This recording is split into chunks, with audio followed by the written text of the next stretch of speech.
వేరే వైపుకి తీసుకెళ్ళిపోయారు. ముందు ఎక్స్ప్లెయిన్ చేస్తారు. ఆ విధంగా వివాహం ధరించిన సన్నివేశాన్ని ఆదికాండము 2వ అధ్యాయం 21 నుంచి 24 వచనాల్లో మాత్రమే ఉంటుంది. First marriage celebrated by the God himself. మానవులను తయారు చేసిన విధానాన్ని తెలుసుకున్నాం. ఆదాము అవ్వలను తయారు చేసిన విధానాన్ని తెలుసుకున్నాం. మీకు లాస్ట్ టైం చెప్పిన రెఫరెన్సెస్ అన్ని జ్ఞాపకం ఉంటే వాటిని తీసుకొని వచ్చి ఇక్కడ రాసుకొని ఒక ఫ్రేమ్గా తయారు చేసుకోండి.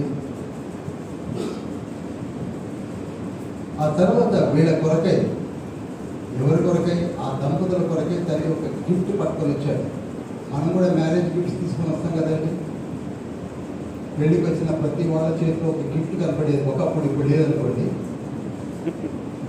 ఇప్పుడు తగ్గిపోయింది, పరిస్థితులు మారుతూ ఉన్నాయి.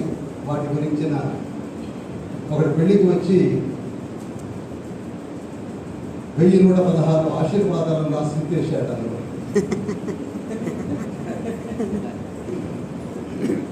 1116 ఆశీర్వాదాలు తెచ్చి అసలు తీసేశాడు. ఎందుకంటే మంచి గిఫ్ట్ ఏముందండి అని అంటారు. అలా అయిపోయింది కాలం. కానీ తండ్రి మాత్రం ఒక బ్యూటిఫుల్ గిఫ్ట్ ఇచ్చాడు. ఎవరికి? ఫస్ట్ కపుల్కి. ఏమిటా గిఫ్ట్ అంటే ఈడెన్ గార్డెన్. హల్లెలూయా. ఏదేను వనము. తండ్రి ఇచ్చిన గిఫ్ట్ ఏంటండి? ఏదేను వనము. దాన్ని ఎంత చక్కగా ఆ గార్డెన్ని తండ్రి డిజైన్ చేసి ఏర్పరిచాడో మీకు 2వ అధ్యాయం 8 నుంచి దాదాపుగా 16 వరకు ఒక 8 వచనాల్లోనే వివరించేశాడు.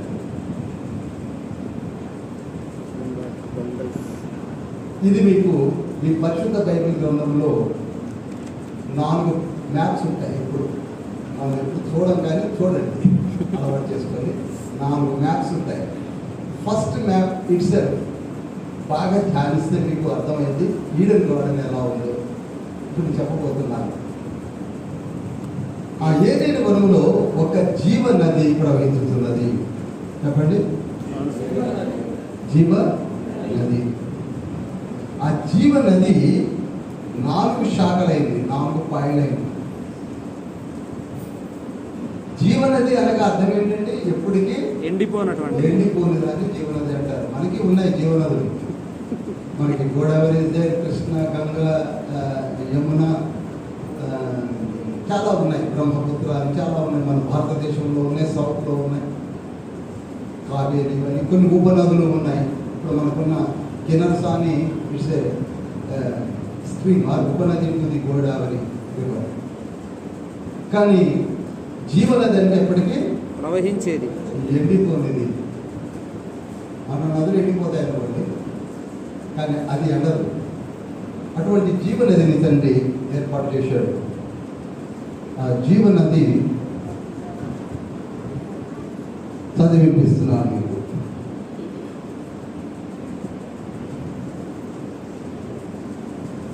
అదే వచనం. మరియు ఆ తోటను తడుపుటకు ఏదేనులో నుండి ఒక నది బయలుదేరి అక్కడ నుండి చీలిపోయి 4 శాఖలైంది. చాలు, ఒకే ఒక జీవనది 4 శాఖలైంది.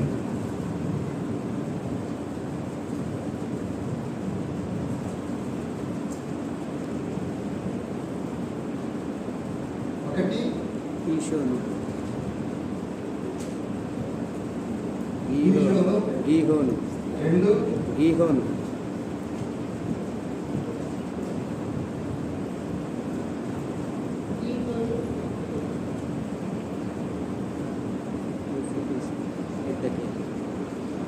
2 యుద్దకేలు, యూఫ్రటీస్.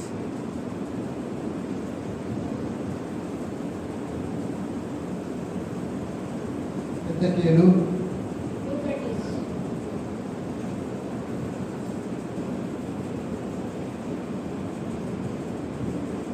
టైగ్రిస్.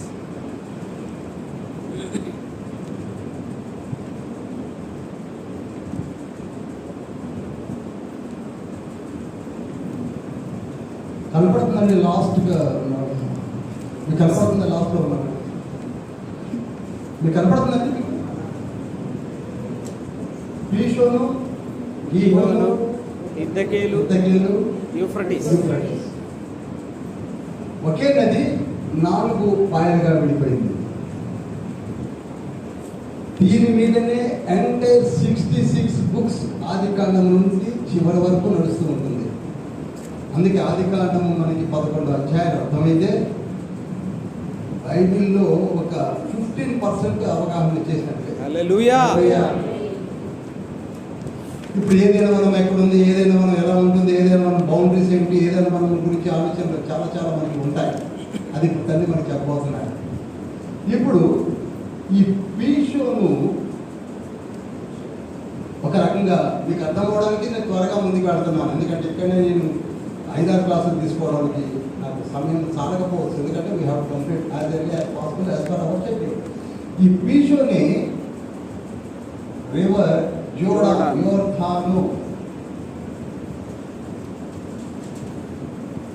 యోర్ధాను నది.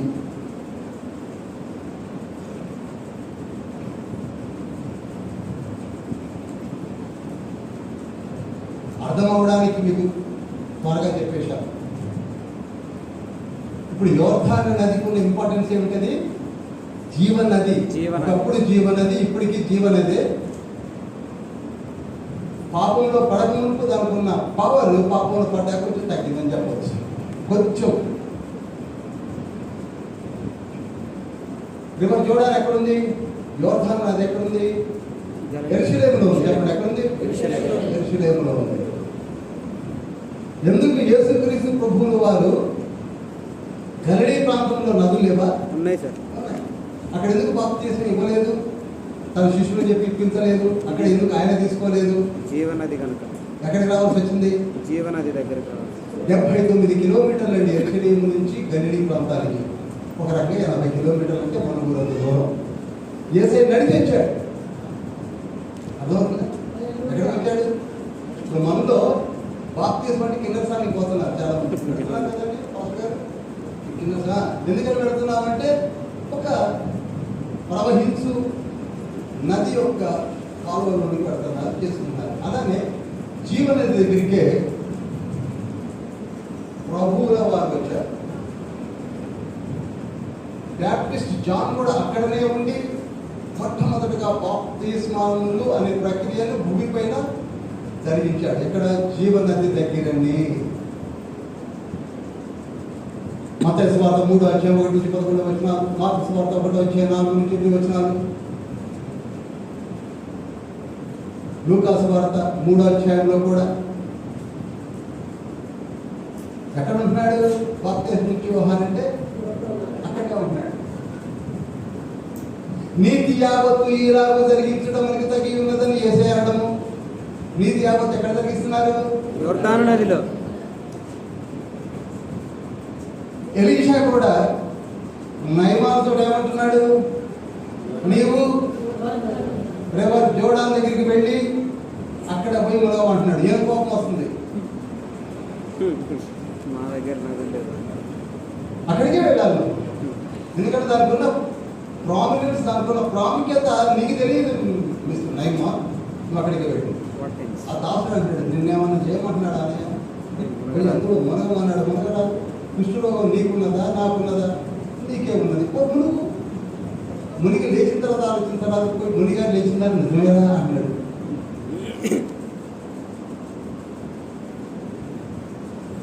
అందుకే యెహోషువ గ్రంథం 3:4-5 కూడా ఇంతకు ముందు నడిచిన త్రోవ వంటిది త్రోవ కాదు, ఇప్పుడు మనము రివర్ జోర్డాన్,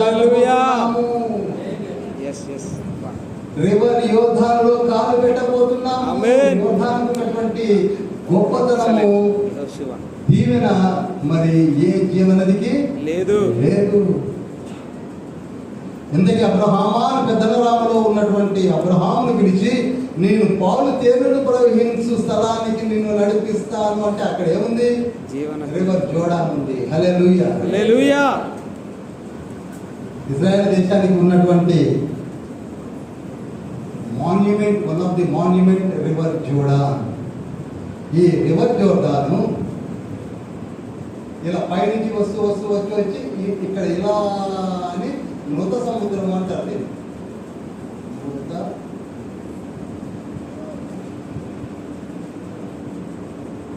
సముద్రము ఆర్ డెడ్ సీ.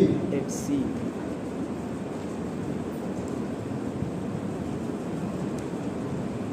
ఆ రివర్ జోర్డాన్ వచ్చి మృత సముద్రంలో పడుతుంది. అందుకే మృత సముద్రము సైతము రాబో దినములలో దాని నిండా నిధి నిక్షేపాలు సమృద్ధిగా ఉన్నాయని ఇప్పుడిప్పుడే టెస్ట్లు చేసి డ్రిల్స్ వేసి ఆయిల్ నిక్షేపాలు ఉన్నాయని తేల్చేశారు. ఎందుకని రివర్ జోర్డాన్ వచ్చి ఎక్కడికి వస్తుంది? మృత సముద్రంలో కదా.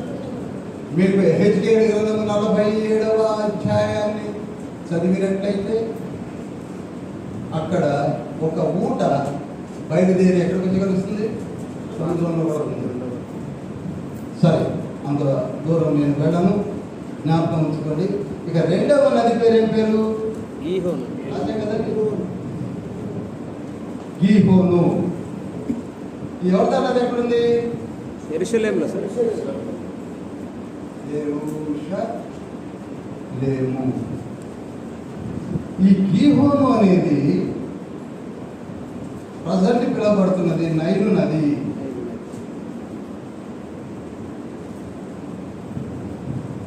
ఇది ఎక్కడున్నది? ఈజిప్ట్ లో ఉన్నది.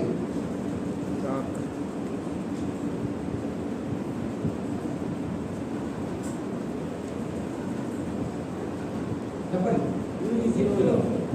గీహోన్ ఎక్కడుంది? నైలు నదిగా పిలువబడుతూ ఈజిప్ట్ లో ఉన్నది. కనుక ఈజిప్ట్ కూడా ఇప్పుడు ఏ భాగంలో ఉన్నది? Eden garden. Eden Eden garden అండి. సారవంతమైన ప్రదేశము. మీకు ఆఫ్రికాలో ఒక ఈజిప్ట్ తప్ప తగ్గిందంతా ఎందుకు పనికిరాదు? హల్లెలూయా. ఈజిప్ట్ గురించి మీరు ఒక్కసారి బాగా చదివితే ఈజిప్ట్ మొక్క తప్ప తగ్గిందంతా ఎందుకు పనికిరాదు. ఎందుకనగా ఇది ఒక part and particle of the Eden garden. అందుకే దేవుడు కూడా కీర్తనలో యెషయాలో చాలా చోట్ల ఏమని ఉటంకించాడంటే, నీ హృదయ గర్భమును నేను అణిచేదను అంటాడు. మక్క రాహబును తుత్తు నేరుగా కొట్టివేస్తాను. రాహబ్ అంటే పర్యాయ పదం ఉంటుంది ఈజిప్ట్. రాహబ్ అనే వేష కాదండి, అవును. పర్యాయ పదంతో ఈజిప్ట్కి రాహబం కూడా పిలువబడింది. కనుక నైల్ నది ఇప్పుడు ఎక్కడుంది? దీన్ని ఏమని పిలిచారు? అక్కడ గీహోన్ అని మెన్షన్ చేశాడు. ఈనాడు ఏమని పిలువబడుతుంది? నైలు నది. మీకు చిన్న విషయం చెప్తాను. అబ్రహాం కాలంలో కరువు వచ్చింది. ఎక్కడ పోయారు? ఈజిప్ట్కి పోయారు కదండి. యాకోబు కాలంలో ఘోరమైన కరువు వచ్చింది. ఎక్కడ పోయారండి? అంతదాకా ఎందుకు? 430 సంవత్సరాలు దేవుని జనాంగం, దేవుని రాజ్య సంబంధులు, దేవుడు ఏర్పరచుకున్న అబ్రహాం, ఇస్సాకు, యాకోబుల సంతానం ఎక్కడున్నారు? 430 years. ఎక్కడిచ్చాడు తన షెల్టరు? ఈడెన్ గార్డెన్ ముక్తలోనే పెట్టాడు. నిర్గమకాండం 12:40 ఉంటుంది. ఏమని? అంతటా 430 సంవత్సరాలు గడిచిన పిమ్మట వారు బయలుదేరి. అక్కడ దాకా ఎక్కడ ఉన్నారు వీళ్ళు? అది అలా అవసరం. ఇప్పుడు కింగ్ సాల్మన్ గారు కట్టిన దేవాలయం కూలగొట్టబడింది. మీ అందరికీ తెలుసు. క్రీస్తు శకం 79లో టైటస్ తీర్క్ అనే రాజు పూజ చేశాడు. ఇది రోమన్ ఎంపరర్. ఇంతవరకు అది కట్టబడలేదు. Everybody no cycle. కట్టబడలేదు. అది కట్టబడాలి. అయితే సగం పార్ట్ ఏమో యెరూషలేములో, సగం భాగం పోయేమో అరబ్ చేతికి వెళ్ళిపోయింది. వెనక ముక్క మాత్రం వీళ్ళ వైపు ఉంది. ఇప్పుడున్న యెరూషలేము వైపు ఉంది కొంత. ఇది ఇజ్రాయెల్ దేశం పిలుచుకున్న ముక్క మాత్రం ఇటుంది. అటువైపంతా అరబ్ చేతిలోకి వెళ్ళిపోయింది. ఇప్పుడు వీళ్ళు మళ్ళీ ఆలయం కట్టాలని ప్లాన్ అవుట్ చేస్తున్నారు. అర్థమవుతుందని కీర్తన కూడా చెప్తున్నారు. అది కట్టాలి అంటే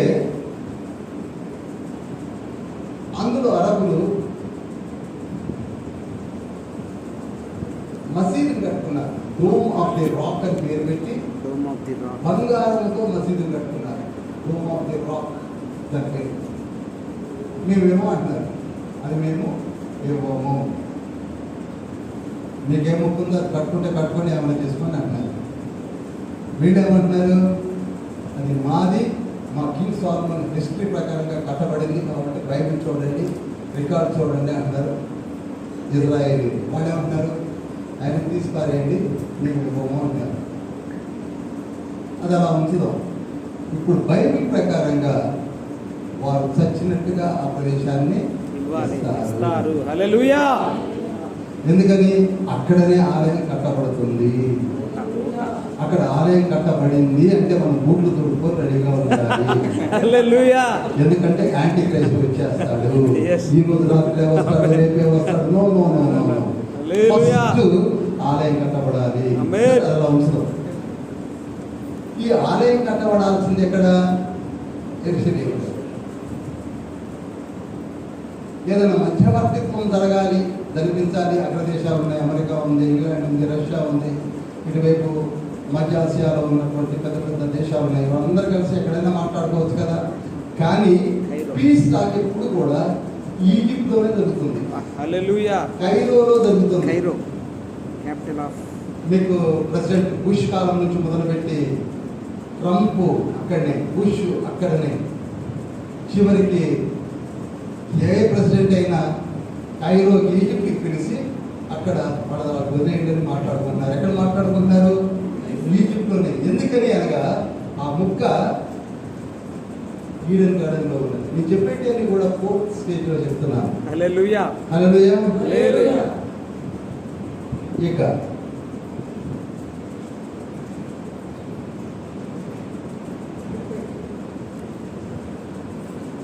చూడండి 11వ వచనము. మొదటి దాని పేరు పీషోను. అది హవీలా దేశం అంతటి చుట్టూ పారుతున్నది. హవీలా దేశం అనగా అరేబియా దేశము. నోట్ చేసుకోండి. రేపు మీకు చెప్పాల్సి ఉంటుంది కనుక చెప్తున్నాను. చెప్పండి, హవీలా దేశం అంటే ఏంటి చెప్పాలి. అరేబియా దేశం. South west part of the Israel అంటారు. అంత లోతు అక్కర్లేదు. హవీలా దేశం అనగా అరేబియా దేశంలో పారుతున్నది. అక్కడ బంగారం ఉన్నది. ఆ దేశపు బంగారము శ్రేష్టమైనది. ఇక్కడ ఆగాను. అక్కడ ఏముంది? పీషోరు నది దగ్గర ఉన్నటువంటి ప్రాంతం అంతా కూడా శ్రేష్టమైన బంగారం ఉన్నది. ఇప్పుడు చెప్పండి, ఈ బంగారాన్ని ఎవరి కొరకు తండ్రి ఎక్కడ సృష్టించాడు? మన కొరకు. ఆదాము అవ్వలకు వారి సంతానం కొరకు. మనకే కదండి. అంతే.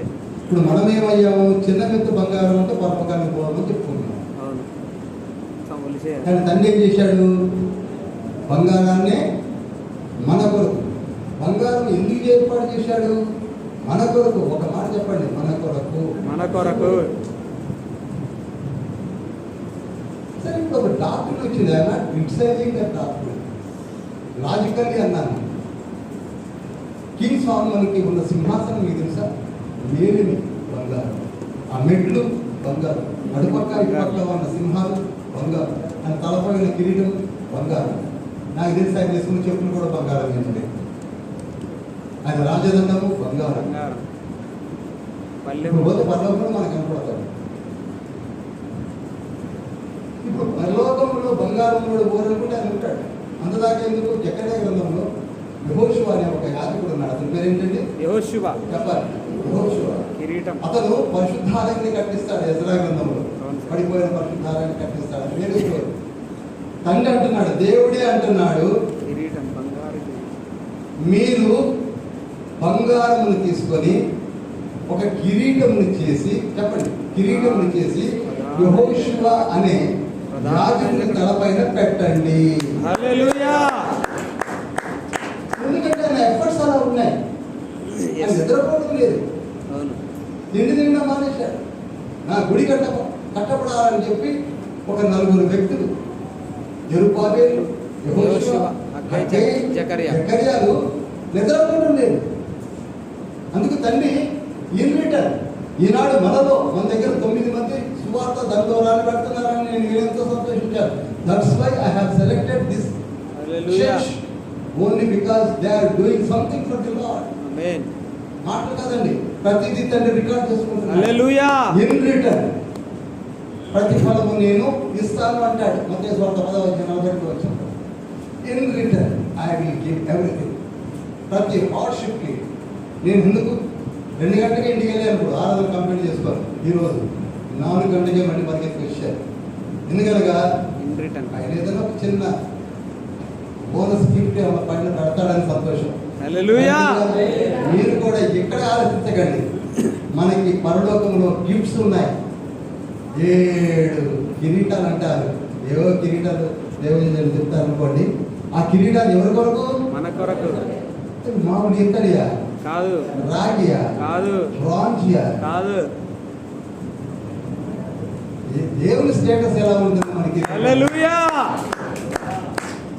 ఎవలాస్టింగ్, అక్షయమైన, వాడబారని, నిర్మలమైన కిరీటాలు అనుకుంటే ఇక్కడ ఏదో చిన్న మెత్తు. చిన్న పాపకున్న చెవు పోకి అమ్మబోదని చెప్పుకుంటే అది గుంజించే కష్టం. అవసరమైతే హల్లెలూయా. ఎక్కడన్నా పోగి నుంచి 10 రూపాయలు తీసుకోవచ్చు, అవును సార్. అందుకు పనికి వస్తుంది. కనుక ఈశ్వరుడి దగ్గర ఏమున్నది? బంగారం ఉన్నది. ఇంకేమున్నదో చూడండి. బోలం, బోళం ఉన్నది. ఫ్రాగ్రెన్స్. బోళము చాలండి. బోళము, బోళం అనగా కాస్ట్లీయెస్ట్ ఫ్రాగ్రెన్స్. ఎంతో డబ్బు పెడితే తప్ప అమరితే ఏసేపు నికోదేములు ఎన్ని సేర్ల బోళం పట్టుకొని వచ్చారు? 150. చూడండి, 150 సేర్. ఒక్క సేర్ కొనాలంటే మన జీవితకాలం చాలు. అవును సార్. వాళ్ళు కొనుక్కొని వచ్చారు, ధనవంతులు, సన్నిహితులు, మెంబర్స్. అటువంటి బోళం ఎక్కడుంది?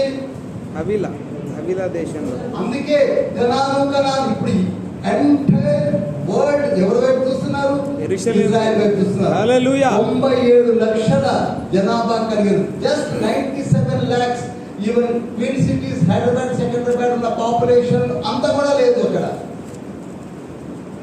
కానీ ప్రపంచమంతా అటే చూస్తున్నారు. హల్లెలూయా. బ్లెస్డ్ చిల్డ్రన్, తండ్రి ఇచ్చిన ఒక అద్భుతమైన గిఫ్ట్. ఆమేన్. గిఫ్ట్ ప్రపంచ నడుబొడ్డున అని చెప్పవచ్చు. హల్లెలూయా. ఆ తర్వాత గోమేధికము. గోమేధికం అనగా సఫైర్ స్టోన్. ఏంటంటే సఫైర్ స్టోన్. Sapphire stone. రత్నాలు, నవరత్నాలు అని మనం అనుకుంటాం. నెక్స్ట్. ఈ రత్నాలనేవి ఎలా ఉంటాయంటే ప్రకటన గ్రంథము 21వ అధ్యాయము 18, 19, 20 వచనాలు చూసినట్లయితే అక్కడ నవరత్నాల వర్ణన ఉంటుంది. పరలోక పట్టణము 12 గుమ్మము, 12 గుమ్మము, పదిలముగానే మనం పాట పాడుకుంటాం కదండి. ఒక్కొక్క రాయిని వివరిస్తుంటే ఆ పాట ఉన్నది ఈ బుక్లో, మొదలు పోతాయి. ఎవరి కొరకు? కనుక గోమేధికం ఎక్కడుంది? ఇప్పుడు సఫైర్ స్టోన్ ఎక్కడుంది? ఈశోను, హవిలా దేశం. హవిలా దేశం అనగా అట్ ప్రజెంట్ కనాన్ అని పిలువబడే దేశంలో ఉన్నది. ఆ విధంగా మనం ఒక్కొక్క నదిని చూస్తే హిద్దకేలు, టైగ్రిస్,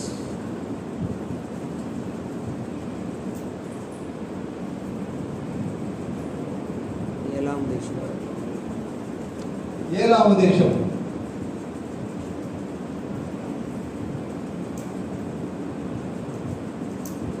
ఏలాము దేశం అంటే మీకు గవాన గుర్తు రావాల్సింది ఎవరు? అహష్వేరోషురాజు. ఎస్తేరు రాణి. ఎస్తేరు రాణి. ఎస్తేరు రాణి ఏలాము దేశములకు రాణి. ఏమండి?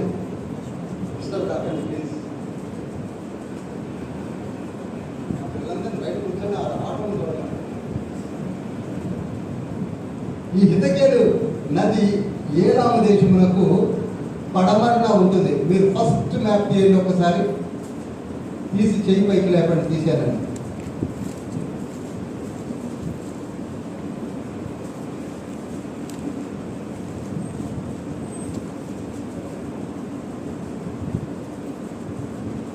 ఫస్ట్ మ్యాప్లో కుడి చేతి వైపున ఏలాము అని కనపడుతుందా? ఎత్తారండి, సురేష్ గారు ఎత్తారు, అందరు ఎత్తారు, కనపడుతుంది కదండి. ఈ ఏలాము పక్క నుంచే బ్లాక్గా డార్క్గా పెట్టి ఒక నది పైకి పెడుతుంది. ఎక్కడ దాకా పెడుతుంది అంటే అది టర్కీ దాకా పెడుతుంది. మీరు నోట్ చేసుకోవచ్చు. ఈ నది ఎక్కడి నుంచి వస్తుంది చెప్పండి? టర్కీ నుంచి వస్తుంది. ఎక్కడి నుంచి వస్తుందండి చెప్పాలి? టర్కీ నుంచి వస్తుంది. టర్కీ నుంచి వస్తుంది. దీన్ని హితకేలు నది అంటారు. టైగ్రిస్. ఇంగ్లీష్లో టైగ్రీస్ అంటారు. టైగ్రిస్. TIGRIS.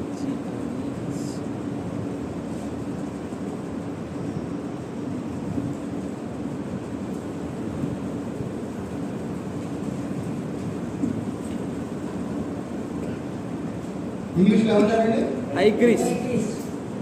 మనకు అర్థమయ్యే భాషలో హిద్దకేలు. ఇది ఎక్కడ ఉంది? ఏలాము దేశం. ఏలాము దేశంలో పక్కన ఉంది. ఏలాము దేశం అనగా ఇప్పుడు పిలువబడే ఇరాన్. ఇరాన్. ఇరాన్. ఏమండి? ఇరాన్. ఇప్పుడు పిలువబడే ఇరాన్. ఇరాన్. అక్కడ ఆయిల్ వెల్స్ ఉన్నాయి. ఏమున్నాయండి? Oil wells. ఆయిల్ వెల్స్ ఉన్నాయి. ఇప్పుడు ఇరాన్ నిండా ఇప్పుడు మనకి ప్రపంచానికి సప్లై చేసే క్రూడ్ ఆయిల్ అంతా ఎక్కడి నుంచి అనుకుంటున్నారు? ఇరాన్. యుఏఈ నుంచే. UAE. UAE means United Arab Emirates. మనకు వచ్చే పెట్రోల్, డీజిల్ అబండెంట్గా అవైలబుల్ ఓన్లీ హితకేలున్న దగ్గర ఉన్న ఏలాము దేశంలో. అర్థమవుతుందండి? ఇది ఎక్కడ పుట్టింది? టైగ్రిస్. కొండ ప్రాంతంలో పుట్టింది. ఎక్కడ? టర్కీ. టర్కీ. ఇందుకే టర్కీ ఎక్కడ ఉన్నది? రష్యాకి కింద ప్రాంతంలో ఉంటుంది. మీరు ఎప్పుడన్నా ఒక గ్లోబుని పెట్టుకొని చూసినా లేక వరల్డ్ మ్యాప్ని చూసినా రష్యా కింద ప్రాంతంలో టర్కీ ఉంటుంది. టర్కీ దగ్గరలోనే ఈ నోవా. హిద్దకేలు రివర్ కిందకు వస్తుంది. కిందకు వచ్చి చూడండి, పటాన్ని బాగా చూడండి. ఆ ఏలాము దేశం క్రింద పారసీకం అని ఉంది. ఉందా? అవును సార్. కనపడుతుందండి పారసీకం అని?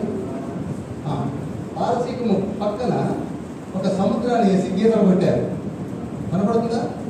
ఇలా గీతలు కొట్టేశారని కనపడుతుందని చేయలేపాలి. అది అరేబియా సముద్రం. హల్లెలూయా. అదే సముద్రం అండి, అరేబియా సముద్రం. మనకి మన భారత్. ఇండియాకి ఒక పక్కన బంగాళాఖాతము, ఒక పక్క మరొక పక్కన అరేబియా. అరేబియా సముద్రం, కింద హిందూ మహాసముద్రం. మంది ద్వీపకల్పము అంటారు. అవును సార్. ఈ మన పక్కన ఉన్న ఈ అరేబియా సముద్రం ఎక్కడ దాకా పోయి ఉంది? ఏలాము దేశం పక్క దాకా ఉంది. ఇప్పుడు అరేబియా దేశంలో అరేబియా సముద్రంలో ఈ హిద్దకేలు అనే నది కలుస్తుంది. నోట్ చేయండి. హిద్దకేలు ఎక్కడ కలుస్తుంది? అరేబియా సముద్రం. మరి రివర్ జోర్డాన్ ఎక్కడ కలుస్తుంది? ఏ సముద్రంలో కలుస్తుంది? మృత సముద్రం. ఇది చాలా ఇంపార్టెంట్ అండి. రేపటి దినాన మీరు బైబిల్ టీచర్స్గా లేక ప్రొఫెసర్స్గా, స్కాలర్స్గా, రీసెర్చ్ స్కాలర్స్గా, డాక్టర్ ఆఫ్ డివినిటీగా ఎదగాలంటే మీరు 3 సంవత్సరాలు. ఇవి లేకపోతే కష్టం. This is 4th and 5th stage Bible studies. 1st, 2nd, 3rd ఆగిపోయారు చాలా మంది. ఇక్కడ నుంచి ఎదగాలి మీరు. అంతవరకు ఓకే.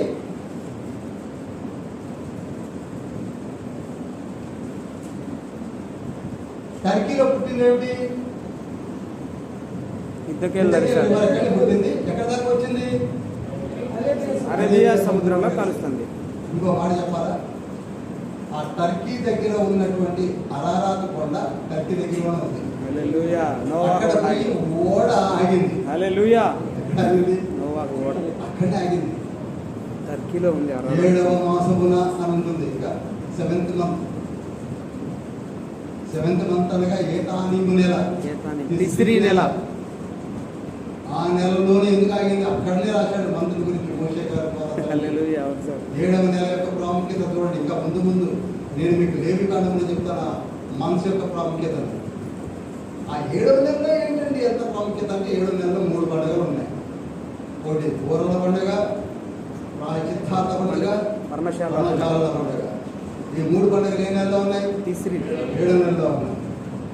మొట్టమొదటి నెలలో మళ్ళీ 3 పండుగలు ఉన్నాయి. అబీబ్ నెల, ఏం పండుగలు అవి? పస్కా పండుగ, ఉలియన్ రొట్టెల పండుగ, ప్రథమ ఫలముల పండుగ. Very good. ఇలా వెళ్తా ఉంటుంది. ఎందుకనిగా మాకు మనకెందుకు బ్రదర్ పండుగలు అని వాళ్ళు చెప్తాను. అది ఎందుకో బ్రదర్ అప్పుడు చెప్తాను. కానీ ఆ పండుగలు తండ్రి ఎందుకు ఇచ్చాడో ఇప్పుడు మనం తెలుసుకోవడానికి లేవి కాలంలోకి వెళ్ళాల్సి ఉంటుంది. అప్పుడు చెప్తాను. ఇప్పుడు ఈ హెజకేలు నది ఎక్కడి నుంచి ఎక్కడ దాకా వెళ్తుంది? టైగ్రీస్ లో పుట్టి అరేబియా సముద్రం, టైగ్రీస్ అన్నది టర్కీ టర్కీలో పుట్టి అరేబియా సముద్రంలో కలుస్తుంది. ఇది 1180 కిలోమీటర్లు ప్రవహిస్తుందండి. మనం చేస్తే ఓకే ఎన్నండి? 1180. చెప్పండి. అలా అనకంటే 1900 రాసుకుంటే బాగుంటుందేమో. 1900 కిలోమీటర్స్, 1900 కిలోమీటర్లు ప్రవహిస్తుంది. ఎక్కడి నుంచి? టర్కీ నుంచి అరేబియా సముద్రంలో కలిసేంతవరకు. ఇది ఎక్కడ ఉంది ఈ నది? ఏలాము దేశంలో పక్కన ఉంది. ఏమని ఇప్పుడు ఎందుకు చెప్తున్నారంటే ఈ బౌండరీస్ ని? ఏలాము దేశం యొక్క చరిత్ర ఎస్తేరు బుక్లో చదువుతాం అదండి. ఏలాము దేశం యొక్క చరిత్ర దానియేలు గ్రంథంలో చదువుతాం. ఎందుకనగా మాదియా పారసిక రాజులు ఏలాము దేశాన్ని ఏలారు. అంతటి కోరేష్ ఆత్మావేశుడై పరిశుద్ధాలయం కట్టుకోవడానికి అనౌన్స్ చేసింది ఎక్కడో కాదు, ఏలాము దేశంలో వచ్చింది. అహష్వరోషు ఏలాము దేశమే, అర్థహస్త లాంగిమానస్ ఏలాము దేశమే, దర్యావేషు బిస్టాస్పస్ ఏలాము దేశమే. కనుక ఏలాము దేశం యొక్క చాలా ఇంపార్టెన్స్ ఉంది. ఎందుకనగా ఈడెన్ గార్డెన్ లో ఉన్నటువంటి ప్రాంతాలు ఇవన్నీ. హల్లెలూయా. తర్వాత ఇంకొక నది చదవండి. ఇంకొక నది ఏమిటి? యూఫ్రటీస్ నది. ఈ యూఫ్రటీస్ నది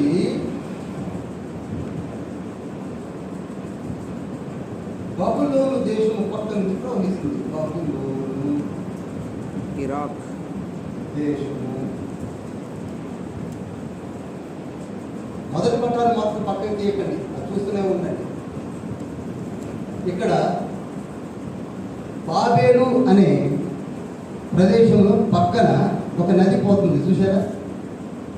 కనపడుతుందా మీకు? పెద్దల రామ దాకా పోయి కనపడుతుంది. అక్కడ నుంచి పక్క నుంచి వెళ్ళిపోయింది పైకి.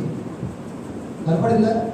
ఫరాతు, కల్దియా, బాబేలు చూశారంటే మీరు అందరు చూశారని నేను అనుకోవాలి. అందరూ చూడాలి. రైట్ రైట్ కనపడింది కదండి. బాబేలు అది తిప్సహు అని కనపడుతుంది. తర్వాత పెద్దల రామ, కర్కేమీషు, అక్కడి నుంచి పైకి వెళ్ళిపోయింది. అనగా ఇది కూడా ఇంచుమించు టర్కీ పక్కన ఉన్నటువంటి ప్రాంతంలో నుంచి బయలుదేరి ఇది కూడా వచ్చి ఎక్కడ కలుస్తుంది? అరేబియా సముద్రంలో కలుస్తుంది. చెప్పాలి, ఎక్కడ కలుస్తుంది? అరేబియా సముద్రంలో. చాలా డీటెయిల్ గా ఆడుతున్నాను ఇక్కడ. నేను ఇంత ముందు చెప్పిన బైబిల్ స్టడీలో ఎంత టైం తీసుకోలేదు. నేను ఈ నదుల్ని ఒక్క చిటిలో కొట్టేసి వెళ్ళిపోయేవాడిని. ఎందుకంటే ఇక్కడ కొంచెం ఎక్కువగా చెప్పిస్తున్నాడు. ఎక్కడ కలుస్తుంది? అరేబియా. అనగా ఎక్కడ చూడు పటంలోనే ఏలాము దేశం పక్కనే అరేబియా సముద్రంలోకి రెండు కలిసి పెడుతున్నాయి. హల్లెలూయా. అవును సార్, రెండు కలిసి పెడుతున్నాయి.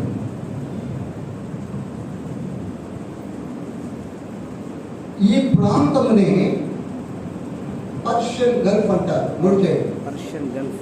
ఈ ప్రాంతాన్ని ఏమంటారు? అందరూ చెప్పాలి. Persian Gulf. మనం కూడా త్రివేణి సంగమం అని ఎలా పిలుచుకుంటున్నామండి? అవును సార్. నదులు కలిసే తోట చాలా అద్భుతంగా ఉంటుంది. నేను ఒకసారి చూశాను, కృష్ణ కలిసే తోట చూశాను. అవి చాలా అద్భుతంగా ఉంటుంది. ఇక్కడ రెండు నదులు వచ్చి అరేబియా సముద్రంలో కలవడం, దాన్ని పర్షియన్ గల్ఫ్ అంటారు. నోట్ చేయండి, పర్షియన్ గల్ఫ్.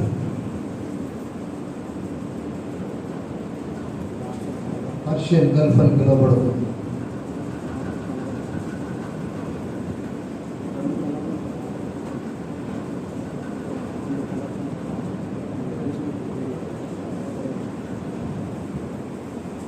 నోట్ చేశారు అనుకుంటున్నాను, అందరూ చూశారు కదండి. హల్లెలూయా. ఇది ప్రవహించినటువంటి కిలోమీటర్లు చెప్తాను. 1780 కిలోమీటర్లు ప్రవహిస్తుంది. ఇది ఇంచుమించు 1800. దరిదాపులలో టైగ్రీస్ అనగా హిద్దకేలు నది ఎంత పొడవు ఉంది, ఇది అంత పొడవు ఉంది. 1700 కిలోమీటర్లు. అది 1900 కిలోమీటర్లు, 20 తక్కువ. ఆల్మోస్ట్ రెండు పెద్ద నదులు. ఏ నదులండి? నైల్ నది మరీ పెద్దది, టైగ్రీస్ పెద్దది, అలాగే హిద్దకేలు పెద్దదే, యూఫ్రటీస్. యూఫ్రటీస్ పెద్దది. యూఫ్రటీస్ బబులోను పక్క నుంచి ప్రవహిస్తుంది. బబులోను దేశం నుంచి, బబులోను దేశం పక్క నుంచి పోయేది యూఫ్రటీస్ నది. ఏలవ దేశం పక్క నుంచి పోయేది హిద్దకేలు నది. హిద్దకేలు నది. అర్థమవుతుందండి? దీని మీద చాలా ఉంది, ఇంకా ఉంటుంది. అందుకే సబ్జెక్ట్ ఎంత గట్టిగా చెప్పడానికి కారణం ఏంటంటే హల్లెలూయా. మీ హృదయంలో మ్యాప్ పడాలి, ఆమేన్. హృదయంలో మీకు ప్రింట్ అవ్వాలి, ఇది పడే. లేకపోతే బైబిల్ అర్థం కాదు. Yes, sir. రేపు ఆరోగ్యంతో యుద్ధం, కేవలం ఆరోగ్యంతో యుద్ధం అంటున్నా. ప్రాంతం ఉంది, ఎలా ఉంది? అసలు ఏమిటి హిద్దకేలు ఏమిటి? యూఫ్రటీస్ ఏమిటి? యూఫ్రటీస్ నది యొక్క ప్రాముఖ్యత ఏమిటి? యూఫ్రటీస్ నది నిండిపోతుంది. ఈ బాబిలోన్ దేశం పక్క నుంచే పోతున్న సారవంతమైన జీవజల నది కనుకనే ఇరాక్ అని పిలువబడుతుంది. బబులోన్ ఏమని పిలువబడుతుంది? ఇరాక్. నోట్ చేయండి, ఇరాక్. ఇరాక్కి వాటర్ సప్లై చేసేది ఎవరు అనుకుంటున్నారు ఇప్పుడు? వీరే, ఈ యూఫ్రటీస్ నది వారే. వాడు కెనాల్స్ కొట్టి, ఓవర్ హెడ్ ట్యాంక్స్ కట్టి కంప్లీట్గా త్రాగుడు నీళ్ళని సప్లై చేస్తుంది. యూఫ్రటీస్ నది నుండి బబులోను దేశానికి, హిద్దకేలు నది నుండి ఏలాం దేశానికి, వాటర్ సప్లై. కృష్ణా రివర్ అటు గుంటూరు, అమరావతి, ఇటు తిరుమల వరకు కూడా. Even there is a proposal, ఒక పైప్ లైన్ వేసి హైదరాబాద్ కూడా సప్లై చేయాలని అప్పట్లో యూనిటీగా ఉన్న ఏపీకి ఒక డ్రీమ్ ఉండేది. కృష్ణా వాటర్ని తమిళనాడు పంపాలని చాలా ఎన్టీ రామారావు గారి టైంలో ప్లాన్స్ చేశారు, సక్సెస్ఫుల్ కూడా అయ్యారు. ఐ డోంట్ నో వాటి ప్రజెంట్ సిచ్యువేషన్. కనుక ప్రియులారా, 4 నదుల యొక్క ఏం సబ్జెక్ట్ రా ఇది? విషయాలు మీకు తెలుసనుకున్నాను, తెలుస్తుందనుకున్నాను. ఓకే, హల్లెలూయా. ప్రకటన గ్రంథము 16వ అధ్యాయం. ప్రకటన గ్రంథము 16వ అధ్యాయము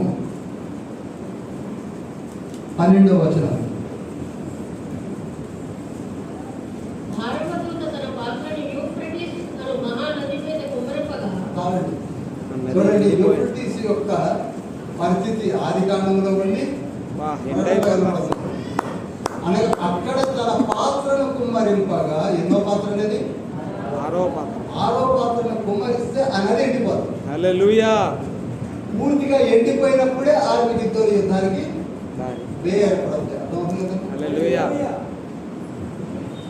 ప్రైజ్ ది లార్డ్. ఎక్కడికి వెళ్ళింది అది? ఏదో మహాకిందకండి యూఫ్రటీస్ నది ఆది కాండంలో అనుకోవచ్చు. అది ఎక్కడికి వెళ్ళింది? ప్రకటన గ్రంథంకి వెళ్ళి గ్రంథంలోకి వెళ్ళిపోయింది. హర్మగిద్దోని యుద్ధానికి వెళ్ళిపోయింది. మాకెందుకండి యూఫ్రటీస్ ఎద్దకేలు ఇవన్నీ అనుకుంటే అనుకోకండి. ఇంకొక మాట చెప్తారు. 9వ అధ్యాయంలోకి వెళ్దాం. ప్రకటన గ్రంథం 9వ అధ్యాయము 14వ వచనం. సువర్ణ బలిపీఠం యొక్క కొమ్మరం నుండి ఒక స్వరము యూఫ్రటీస్ తన మహానది యొద్ద బంధింపబడి ఉన్న 4 దూతలను వదిలిపెట్టుమని చాలు. యూఫ్రటీస్ నది యొద్ద బంధించి ఉంచాడు దేవదేవుడు. ఆత్మలు ఎంతమంది అట వాళ్ళు చెప్పగలరా? ఎన్ని కోట్ల జనాభా ఉన్నారు అక్కడ దేవదూతలు? 4 మేడం గారు, 20 20 crores, 20 కోట్ల దూతలని యూఫ్రటీస్ నది దగ్గర బంధించి హల్లెలూయా. Those people, they will be relieved from the place. 20 కోట్లు. అనగా యూఫ్రటీస్ నది యొక్క ప్రాముఖ్యత అర్థమవుతుంది కదండి. చాలా మధురంగా ఉంటుందండి యూఫ్రటీస్ గురించి తెలుసుకున్నారు. అవును. యూఫ్రటీస్ నది ఎక్కడుంది ఇప్పుడు? బబులోను పక్కన ఉంది. బబులోను యొక్క ధైర్యం ఏమిటి? యూఫ్రటీస్ నది. ఎందుకని జీవజల నదుల యొక్క సారవంతమైన ప్రదేశాలు మనం ధ్యానిస్తున్నాం.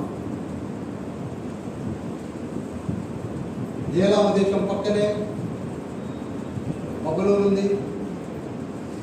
బబులోను పక్కనే అషూరు దేశం ఉంటుంది. చూసారా?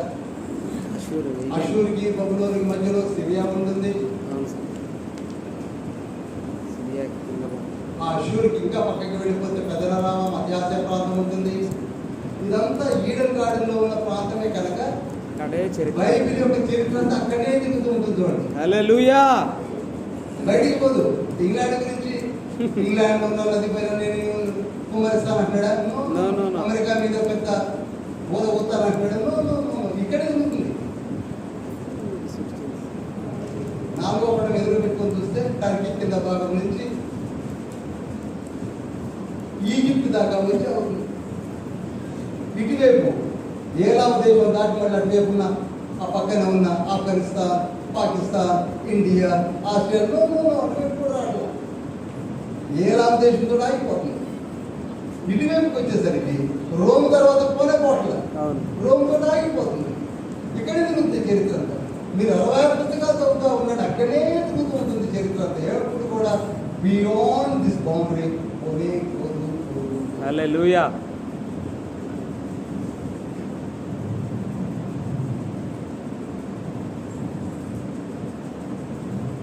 మరణ పవర్ అయింది. సరే, ఇంత చక్కటి నదులను తండ్రి ఏర్పాటు చేసి ఆ నదుల మధ్యలో సారవంతమైనటువంటి ప్రదేశంలో ఏర్పాటు చేసి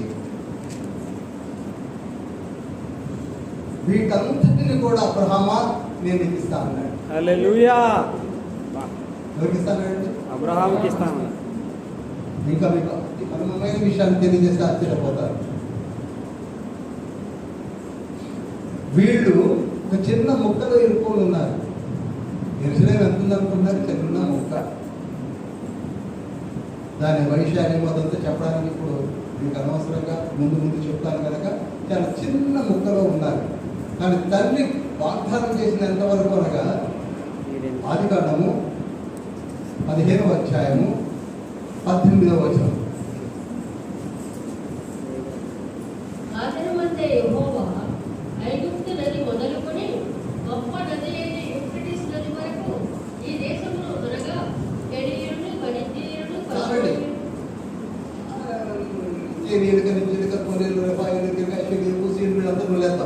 ఎక్కడ దాకట? యూఫ్రటీస్ నైలు నది మొదలుకొని ఫస్ట్ గీహోను నది మొదలుకొని యూఫ్రటీస్ నది యూఫ్రటీస్ వరకు కూడా అబ్రహామాన్ని నీకు ఇస్తానన్నాడు. అర్థమైందండి? ఇప్పుడు ఇంతవరకు అబ్రహాం ఆక్యుపై చేశాడా? ఆ కింద ప్రాంతాన్ని గోలాన్ హైట్స్ అంటారు. మీకు ముందు ఇర్మియా గ్రంథంలో చెప్తాను.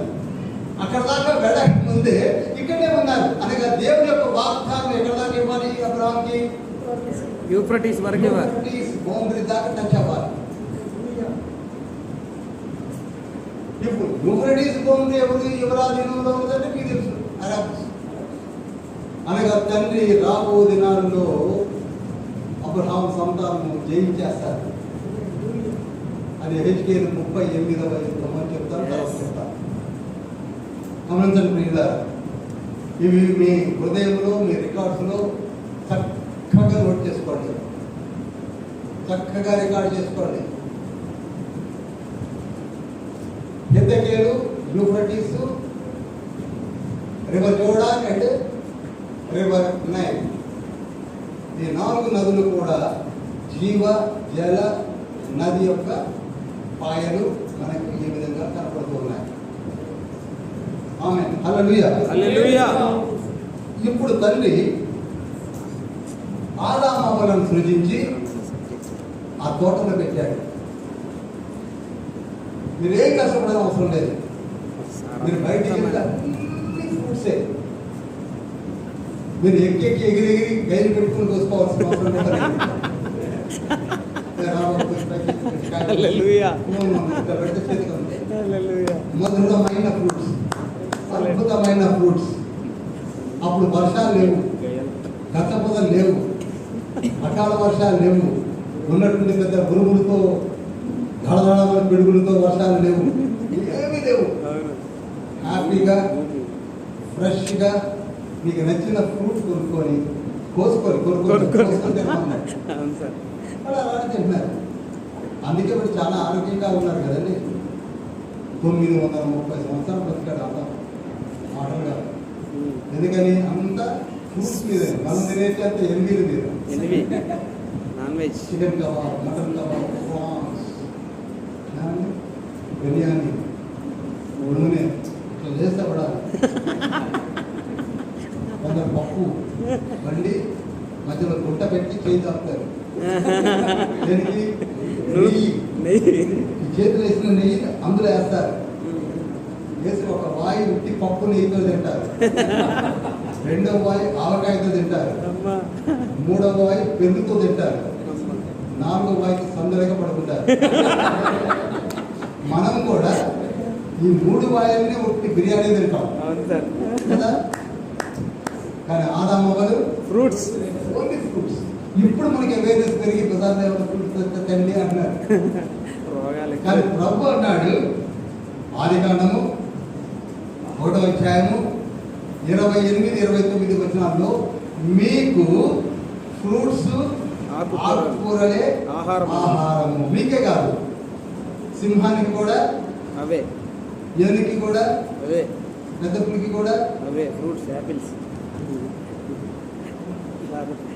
గడ్డి. గడ్డి, తోటకూర. మరి మనం ఎప్పుడయ్యాము ఎనిమిది? పండు తినొద్దన్న పండు. పామును చూస్తే ఎందుకు ఎంత పారిపోతుంది, కప్పు ఎందుకు పారిపోతుంది? పాపంలో పడ్డారు.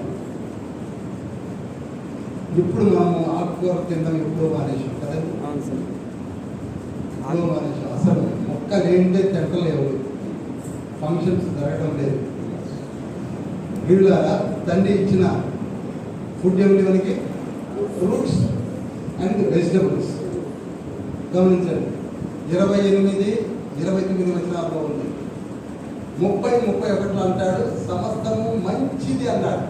అలా తిన్నా మంచిదని చెప్పాడు తండ్రి. అప్పుడే ఇక మన గొడవ ఎక్కువైపోయి సరే తినండి అన్నాడు. మన గొడవని తండ్రి ఒప్పుకున్నాడండి పాపం.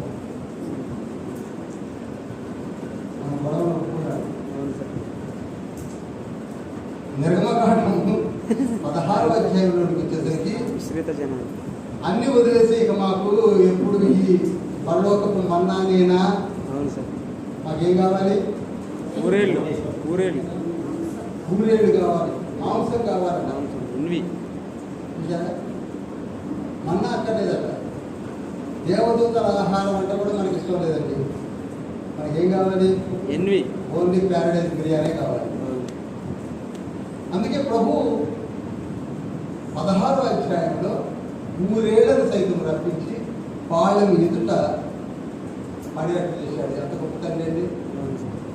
నీవు ఏది కోరుకుంటావో అది ఇవ్వడానికి కూడా తండ్రి సిద్ధంగా ఉన్నాడు. కానీ తండ్రి కోరుకునేది ఇవ్వడానికి మనం సిద్ధంగా లేదు. తండ్రి కోరుకున్నది ఏమిటనగా నీ హృదయం. నా కుమారుడా నీ హృదయాన్ని నాకు ఇవ్వు అంటాడు సామెతల గ్రంథం 23-26లో. కానీ మనకు ఇవ్వం. ఆ తర్వాత ఇంత చక్కగా తింటూ ఉన్న తరుణంలో తండ్రి ఒక ఆజ్ఞ ఇచ్చాడు. నాకు 3 కావాలి. ఇంకా సబ్జెక్టులు విజయ్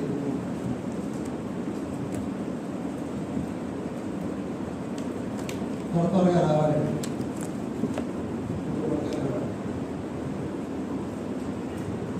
దూరం నేను మధ్యలోకి వస్తాను. దూరం మధ్యలో గ్యాప్ నాకు కొంచెం ముందుకి, కొంచెం ముందుగా.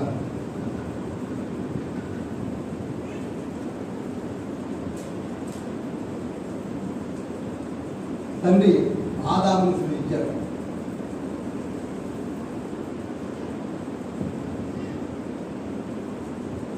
తోటలో పెట్టేశాడు. బ్యూటిఫుల్ వీడంతా ఆదామా, మిస్టర్ యాడమ్, తోటలో ఉన్న అన్ని తిను, ఈ చెట్టును మాత్రం ముట్టుకోవాలి. చెట్టును ఈ చెట్టు పండు చెట్టును ముట్టుకుంటే వదిలే కానీ పండు అన్నారు. ఈ పండు మాత్రం నువ్వు అది చాలా బాగున్నట్టుగా కనబడ్డా నువ్వు ముట్టుకోగలన్నాడు. దేవుడు మొత్తం నాకే ఉన్నప్పుడు ఈ పండుగ నాకే పని నాన్న బాగానే ముట్టుకున్నాడు. బాగా మా పని కూడా ఒకవేళ నువ్వు పొరపాటున ఈ పండును ముట్టుకున్నట్లయితే మరణం ఇక్కడే ఉంది. మరణిస్తావు అన్నాడు. అర్థమవుతుందండి? అందరూ అర్థమవుతుంది. నీవు ఈ పండు తింటే మరణిస్తావు. 17వ వచనం అనుకుంటే అక్కడే అంటాడు ఈ మాటని. ఆదికాండం 2:17 అంటాడు. అయితే మంచి చెడ్డల తెలివినిచ్చు వృక్ష ఫలములను తినకూడదు. నీవు వాటిని తినమని నిశ్చయముగా చనిపోతావు. డోంట్ టచ్ అనగా తండ్రి వాక్ ఏదైనా బయట జాగ్రత్తగా అంటే తండ్రి నోట ఏ వాక్ అయితే బయటకు వస్తుందో అది ఏమవుతుంది? రూపం దాల్స్తుంది. నెరవేర్చాలని రూపం దాల్చేస్తుంది. Death is here. మరణం ఇక్కడే ఉంది కానీ ఇన్యాక్టివ్గా ఉంది. మరణానికి ఏం లేదు, మరణానికి ప్రాణం లేదు. అర్థమవడం వాడే పదాలు. మరణానికి ఏం లేదు, ప్రాణము ఇన్యాక్టివ్గా ఉంది. ఎందుకంటే తండ్రి అన్నట్టుగా నీవు తినములో నిత్యముగా మరణించడం మరణం అనేది ఒకటి ఉన్నది, వచ్చేసింది. తండ్రి నోట ఏ వాక్ అయితే పలుకుతాడో వెలుగు కలుగును గాక వెలుగైంది, చీకటి కలుగును గాక చీకటి అయింది. అయిందా లేదా? యెషయా 45:8 ఉంటుంది. ఆయన వెలుగులో నుండి చీకటిని కలగజేశాడు, చీకటిలో నుండి వెలుగుని కలగజేశాడు. He's super everything he could do. ఏదైనా చేయగలడు. నోట నుంచి మాట వచ్చింది అయిపోయినట్టే. సమస్త జలచర రాసులు కలుగులుగా అయిపోయినాయి. కోట్లాది కోట్లు. ఇప్పటికీ కూడా చీమల్లో 50,000 వెరైటీస్ ఆఫ్ చీమలు ఉన్నాయి. మనలో 50,000 రకాల చీమలు ఉన్నాయి. మనకి ఎర్ర చీమ, నల్ల చీమ, గన్ను చీమ, రెక్కల చీమ అంటాం. పాపం కొందరు తెలియక చెదలను కూడా చీమలే అంటున్నారు. అది చెదలు వేరు మళ్ళీ. కనుక వీళ్ళారా ఆదాము ఉన్నాడు, పండు చెట్టు ఉంది. ఆదామా నువ్వు ముట్టుకున్నావా అంటే తిన్నావా చచ్చిపోతావు. నువ్వు తినలేదు చనిపో. ఇది చాలా మంది మనలో అడిగే ప్రశ్న ఏమిటంటే అన్నీ తెలిసి ఎందుకు దాన్ని చెప్పిన ఏర్పాటు చేశాడు, ఎందుకు మన నాన్న పెట్టాడు, దాన్ని సెకండరీ క్వశ్చన్. అది తర్వాత చెప్తారు. కానీ తండ్రి ఇచ్చిన ఆజ్ఞ ఇది. ఆదాం ఏం చేశాడు? ఆదాం అసలు డైరెక్ట్గా ముట్టుకోవాలి, ఇండైరెక్ట్గా కొట్టింది అవ్వ. అవ్వ స్పిన్ పౌడేసింది, ఆదాం గడిపాడు. అసలు అవ్వ వచ్చాకనే తలకాయ నుంచి స్టార్ట్ అయింది. ఆదాంకి తల నుంచి స్టార్ట్ అయితే అవ్వ వచ్చాక. అవ్వ రాకముందు అన్ని కరెక్ట్గానే ఉన్నాడు. అప్పటికి చాలా కాషియస్గానే ఉన్నాడు. మీరు 3వ అధ్యాయం చూస్తే అంటాడు, మీరు ఎంత పని చేశారు అది చెప్తాను. అసలు నేను రిట్రీట్లోనే అంబేద్కర్ భవన్లో ఈ విషయాన్ని చెప్పారు. ఏది ఏ విధంగా అప్పబడ్డాడు. ఇప్పుడు కాదు, ఇప్పుడు మనకు కూడా ఇక్కడే ఒక రిట్రీట్ కాబట్టి చెప్తున్నాం. ఈయన ఏం చేశాడంటే, సరే వైఫ్ హస్బెండ్ సంతోషంగా ఉంటారు కనుక అప్పమాట విని తప్పదని ఏదో చేశాడు, వేరే విషయం. ఏం చేశాడు? మొత్తానికి పండుని తినేసరికి ఏమైంది చెప్పండి, వచ్చేసింది. మరణము ఖచ్చితంగా యాక్టివేట్ అవుతుంది. తండ్రి నోట నుండి వచ్చిన ప్రతి మాట జరుగుతుంది. సంఖ్యాకాండము 23వ అధ్యాయము 19వ వచనం.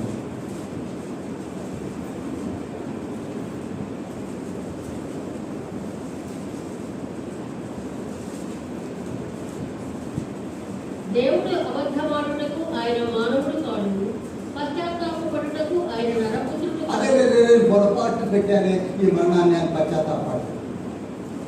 ఆయన అన్నాన్ని కానీ తీసేస్తున్నాడని అబద్ధమాడు. చెప్పండి, చదవండి. ఆయన చెప్పి చేయకుండా, ఆయన మాట ఇంటి స్థాపించకుండా. చాలండి. ఏదైనా అన్నాడు అంటే ఏమైపోతుంది చెప్పాలి. ఖచ్చితంగా జరుగుతుంది. 100కి 200% జరుగుతుంది. మంద కాదు. ఏదో అన్నానే బ్రదర్ వస్తారని రాలేకపోయారు. తండ్రి కాదు. తండ్రి అన్నాడు అంటే ఏమవుతుంది? కనుక ఆదాం ఏం చేశాడు చెప్పండి? ఆదాం ఏం చేశాడు? తిన్నాడు. ఏమైంది? మరణం వచ్చింది. ఇంతవరకు అర్థమైందండి? ఇంతకు మించి ఇప్పుడు పోదు, తర్వాత మళ్ళీ పెడతారు. ఇప్పుడు ఇంతవరకు అర్థమైంది కదా. అదే దేవుడు ఇదే ముగ్గురిని పెట్టి ఇంకొకటి డెమాన్స్ట్రేట్ చేశాడు. అదే తండ్రి ఇలాంటి ముగ్గురు లాంటి సన్నివేశాలు, ట్రైపాడ్ సన్నివేశాలు పెట్టి ఇంకొక ఇన్స్ట్రక్షన్ పాలన చేశాడు. ఈయన మనం, ఈయన ఎవరండి? చెప్పలేమండి. మనం, ఈయన ఎవరండి?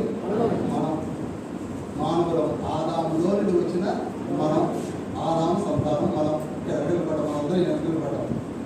దేవుడు ఏమని చెప్పాడంటే నీవు అదిగా మీరు వేసేచ్చాడు. అక్కడ ఒక పండు చెప్పుకుంటే ఇక్కడ ఎవరు ఇచ్చారు? ఏసే ఇచ్చాడు. నీవు ఈయన దగ్గరికి వచ్చి నీవు ఈయనను తిన్నట్లయితే రాసపడండి. ఒకవేళ ఈయనను తిన్నట్లయితే రాసపడండి. యోహాను సువార్త 6:54-50 ఈయనను తిన్నట్లయితే నీవు మరణాన్ని చేస్తావు.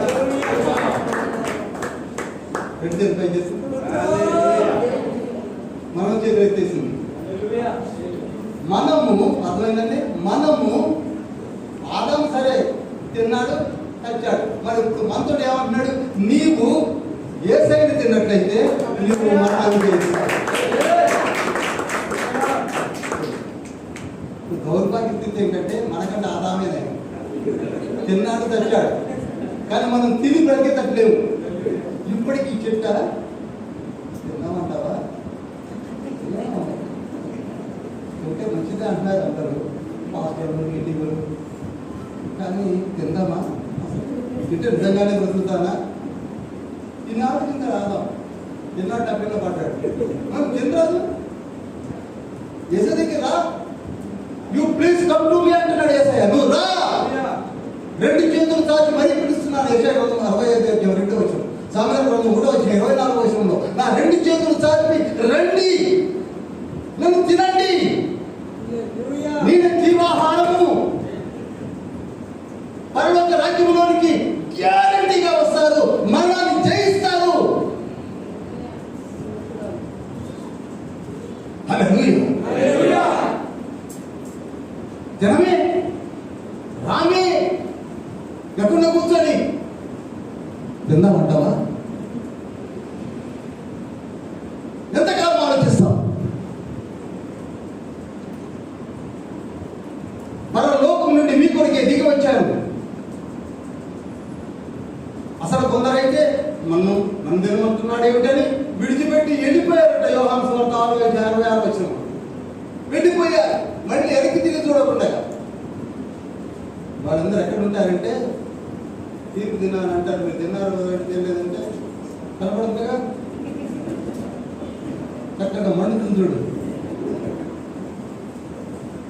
అక్కడ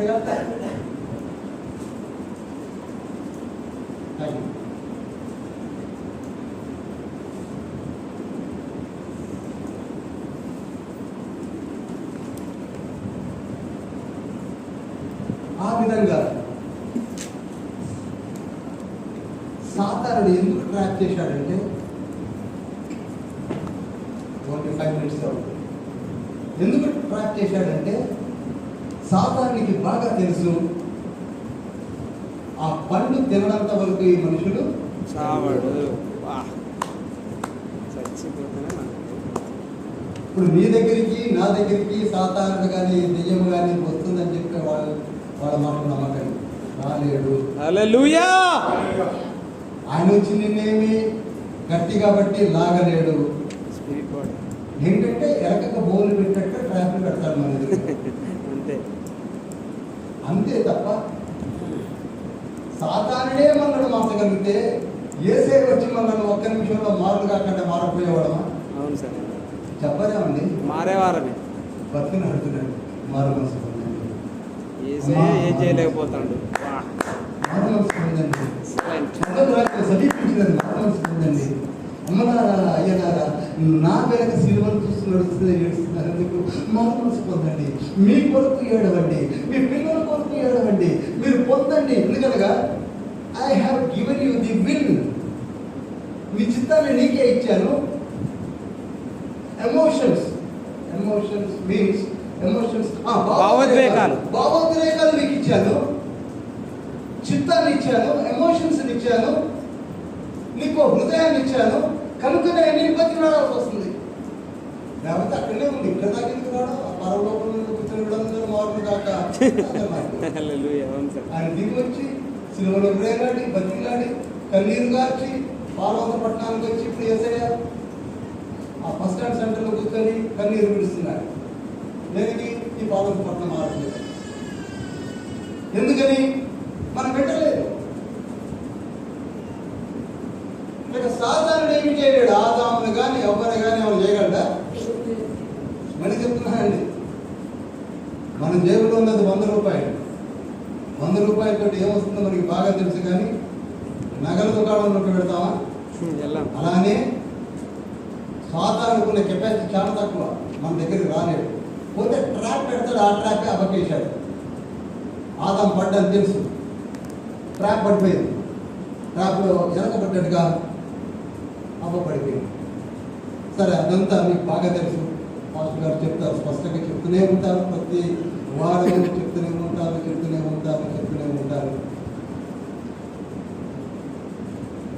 మీరు దేవదూతల వలె అవుతారు అన్నాడు. అంతేనండి? అవును. అంతేనా? అవేమనాలి? అసలు మా రూపమే దేవుంది, మా పోలికే దేవుంది, మా రూపమే దేవుంది.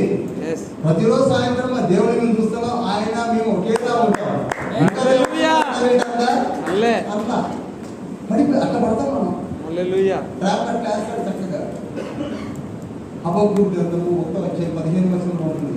ఆయన గాలము వేసి గుచ్చి లాగి తన పుట్టలో వేసుకొని గంతులేస్తున్నాడు. మనం అందరూ పడతాం పై. పాపం ఎరగబడి చూడండి, మీరు రాత్రిపూట మీరు బోనే అడ్డండి 12 గంటల దాకా దాని చుట్టూ తిరుగుతుంది, కానీ పొరపాటును కూడా దాంట్లో పోదు. దానికి బాగా తెలుసు ట్రాప్ అని. అందులో పడితే రాదని తెలుసు, కానీ ఉన్న గారి ముక్క వాసన సహజంగా ఎన్ని ముక్కలు ఎన్ని చేపలు ఇక తట్టుకోలేదు. ఎక్కడికి పోయి పడుకున్నా వాసన అదే ట్రాప్ అని బాగా తెలుసు. తెల్లవారుదామని 3 గంటల దాకా నేను చూస్తాను, 5 గంటలు నేను చూస్తే 5 ఉంటాను.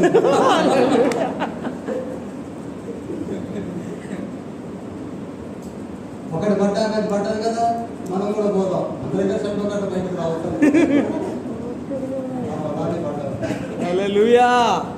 అలానే పడ్డాను. అవ్వలు పడేస్తే అవ్వపోయి ఆదాముని పడేసింది. అది నేను ఒక రిట్రీట్లో చెప్తాను చక్కగా, ఎలా ఆదాము ఎందుకు పడ్డాడు. అదొక పెద్ద అద్భుతమైన మర్మయుక్తమైన సందేశం అండి అది. ఆ ట్రాప్ ఎలా ఉంది కానీ ఇప్పుడు మీకు అర్థమైంది. చివరికి సాతానుడు అవ్వను మొట్టమొదటిగా ట్రాప్ చేశాడు. అవ్వ ద్వారా ఆదాము ట్రాప్ పడ్డాడు. అందుకే అంటాను, దేవుడు వచ్చి ఆదామా ఎక్కడంటే దాక్కున్నాడు పోయి.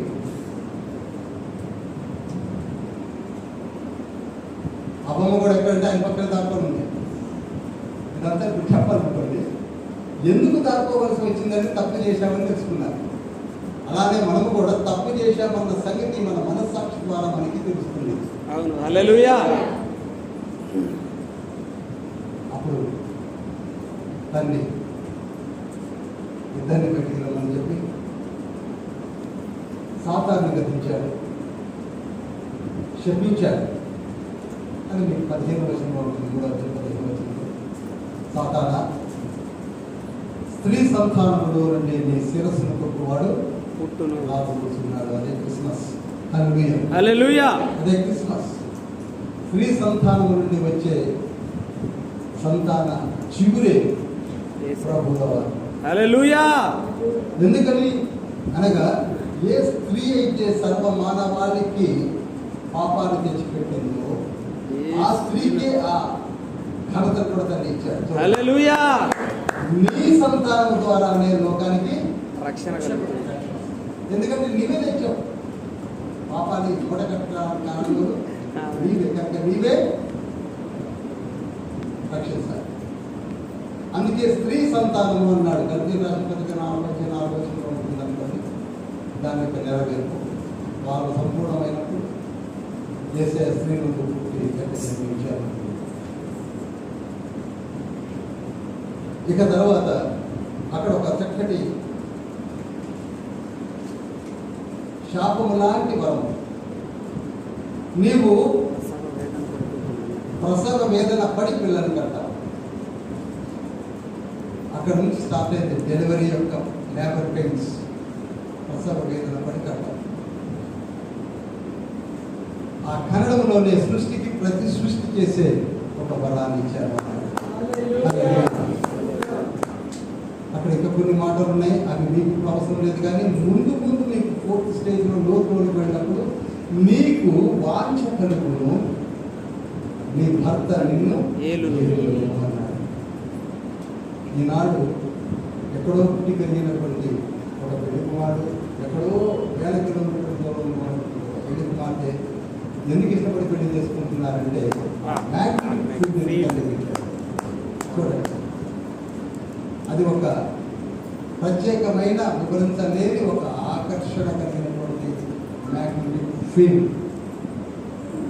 ఆ ఫీల్డే దాంపత్య జీవితము. నీకు వాంఛ కలుగుతుంది అని నిన్ను చేస్తాను. ఇంతవరకు ఆ సబ్జెక్టు తాను ముందు తన రోజులు తీసుకెళ్తాను. ఆ తర్వాత ఆదాము తిరిగాడు.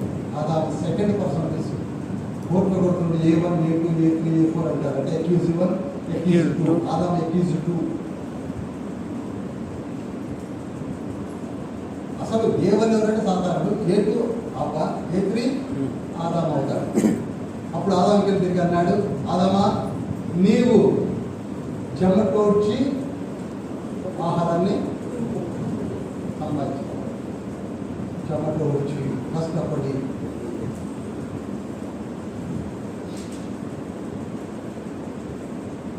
ఆనాటి నుండి నేటి వరకు కూడా మగవాళ్ళందరూ కూడా కష్టపడి చెమటోడ్చి సంపాదించి వైఫ్ని తెచ్చిస్తే వైఫ్ ఆ ఇచ్చిన దాన్ని బండి మార్చి వారి బీజములను పిల్లల రూపంలో కని వారి ముందు ఉంచి మహిమ పొందుతున్న కుటుంబాలే కుటుంబాలు. హల్లెలూయా.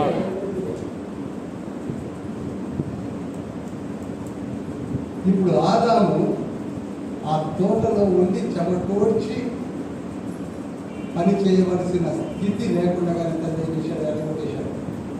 అది కానీ 3:24 వర్షంలో ఉంటుంది. ఎందుకంటే అక్కడ జీవవృక్షంలో ఉన్న చెట్టు కూడా ఉంది కనుక డేంజరస్ అని పంపించేశాడు.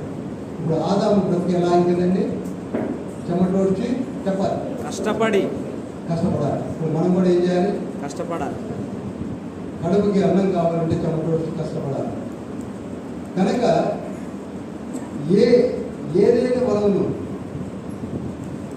చెమటతో నింపుకొని పోగొట్టుకున్నాడో ఆ ఏదైనా వలము లాంటి గెత్సెమనే వలములో యేసుక్రీస్తు వారు హల్లెలూయా చెమటతో ప్రార్థన చేసి ఆమేన్. ఆయన ప్రార్థన చేస్తుండగా ఆయన చెమట రక్త బిందువుల వరే అని ఉంటుంది. లూకాసు 22:44.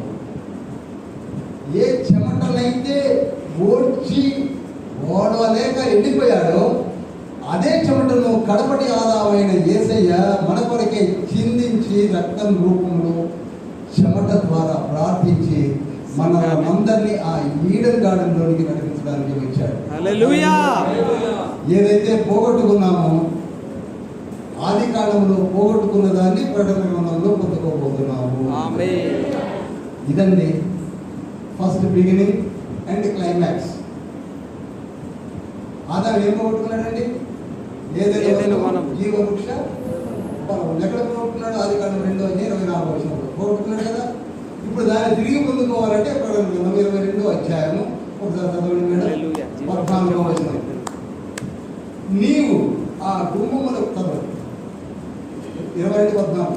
జీవవృక్షములకు హక్కు గలవారై చూసారా, జీవ వృక్షములకు హక్కు. హల్లెలూయా. ఏదైతే పోగొట్టుకున్నామో ఆ హక్కు నీకు రావాలి అంటే నీవు మారు మనసు పొందాలి. ఆమేన్. 5 నిమిషాలు ఎక్కువ తీసుకున్నాను, దయచేసి ఈ రోజుకి ఇక్కడ ఆగుతున్నాను. ఇది 3వ అధ్యాయము సన్నివేశాలు. ఇక 4 నుంచి కొంచెం స్పీడ్గానే పెడుతుంది, ఎందుకంటే అక్కడ సంతానోత్పత్తి జరుగుతుంది. 4, 5, 6 దగ్గర కొంచెం ఆగుతాం. తర్వాత 7, 8, 9 కూడా పర్వాలేదు. మళ్ళీ 12 దగ్గర అవుతాం. అబ్రహాం గారు వస్తున్నారు. అబ్రహాం గారు ఫీల్డ్లోకి వచ్చారంటే అబ్రహాం గారికి ఉన్నటువంటి 7 గుణ లక్షణాలు, ఆయన యొక్క సమర్పణ జీవితం, ఆయన యొక్క విశ్వాస జీవితం, ప్రార్థన జీవితం, ప్రాఫిట్ లైఫ్, బ్యూటిఫుల్ లైఫ్ అయింది. అలా అవ్వాలని తండ్రి మనం కూడా పిలుస్తున్నాడు. తిన్నారు అబ్రహాం లాగానే పోవాలి, ఇసాకు లాగానే పోవాలి, జాకబ్ లాగానే పోవాలి. కానీ అవ్వలేకపోతున్నాం, ఎందుకనగా అటువంటి క్యారెక్టర్స్ని చూసి నేర్చుకోవాలని బైబిల్ స్టడీ పెట్టాడు. అయితే మనం అవన్నీ పక్కకు తోసేసి ఏవేవో ఆలోచన చేసి ఏదేదో చేసేసి అన్న ఆ పండు ఎందుకన్నా అనుకు కూర్చునే కంటే ఆ పండుని గురించి వివరాలు తెలుసుకోవాలి. ఆ పండుని పెట్టింది ఎందుకంటే ఈ మట్టి శరీరాలు మహిమ శరీరాలుగా మార్చబడి నిత్య లోకంలోనికి వెళ్ళుట కొరకు తండ్రి ఏర్పాటు చేసిన సన్నివేశాలు ఇవన్నీ. దీనికి మన వెనక చరిత్ర చాలా ఉంది. అదొకసారి నేను 45వ కీర్తన మా స్టూడెంట్స్కి చెప్పాను. నేను ఒకసారి నా క్వశ్చన్ అది మీరు వింటే ఆశ్చర్యపోతారు. 45వ కీర్తన. ఆ కీర్తనలోనే తండ్రి యొక్క ప్రణాళిక ఉన్నది. తండ్రి ప్రణాళిక మనం అందరము కూడా పరలోక రాజ్యంలో ఉండాలి అంటే ఒక చిన్న టెస్ట్. ఆ టెస్టే ఈడెన్ గార్డెన్లో ఉన్న పండు. ఆ టెస్ట్లో వాళ్ళు ఫెయిల్ అయ్యారు. అదే పండు స్థానంలో యేసయ్య వచ్చాడు. మరి ఇక్కడ ఎందుకు మనం సక్సెస్ కాలేకపోతున్నాం? ఎందుకు యేసయ్యను ప్రతి ఆదివారం లాస్ట్ సపర్గా వచ్చి తినలేకపోతున్నాం? తీసుకున్న హక్కును ఎందుకు కోరుకుంటున్నాం? మార్మల్స్ ఎందుకు పొందలేకపోతున్నాం? ఆలోచించండి. వీళ్ళందరూ లేచిన పడినట్టే అందరం లేచిన పడతాం.